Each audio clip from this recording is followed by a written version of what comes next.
In the dimly lit corners of his study, Robert Thompson, a solitary and unassuming librarian, found solace in the world of books. His latest fascination was a novel titled The Shadow's Grasp, an obscure thriller he stumbled upon in the library's dusty archives.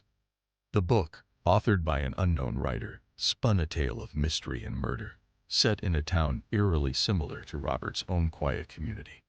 As Robert delved deeper into the story, he was captivated by its gripping plot. A series of unexplained murders committed by a shadowy figure, always lurking just out of sight. The killer, known only as the Shadow, was a master of deceit, always one step ahead of the town's detectives. What began as a thrilling escape soon turned into a chilling reality when news broke out in Robert's town. A murder had occurred, mirroring the first killing in the Shadow's grasp. The victim, the method, even the cryptic message left at the scene were identical to those in the novel. Shaken but skeptical, Robert tried to dismiss it as a bizarre coincidence. However, as he continued reading, the parallels grew increasingly uncanny. Each murder in the book was followed by a similar crime in real life, following the same macabre pattern.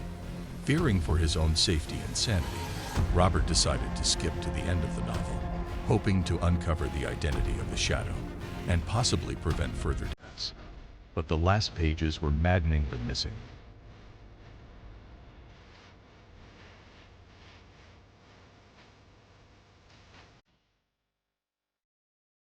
Torn out, leaving the story's conclusion a mystery.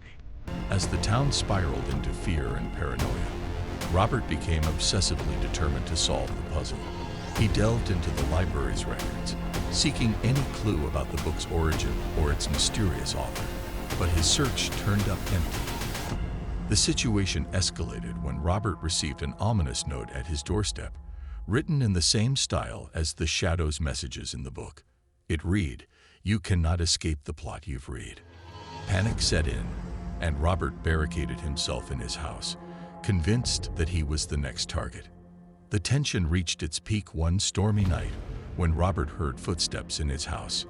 Grabbing a makeshift weapon, he confronted the intruder, only to find his friend, Detective Laura Simmons, who had been investigating the murders. Laura revealed a shocking twist. The book, The Shadow's Grasp, was based on an old, unsolved case from their town, written by a former detective obsessed with the case. The current murders were being committed by a copycat, using the novel as a blueprint. Together, they deduced the killer's identity, a local historian who had been following Robert's research into the book.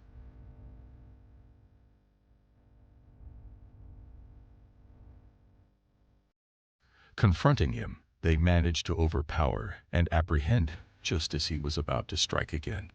In the aftermath, Robert was lauded as a hero, but the experience left him wary of the power of stories and the blurred lines between fiction and reality. He returned to his quiet life, forever changed, his belief in the predictability of life shaken. The story ends with a chilling realization.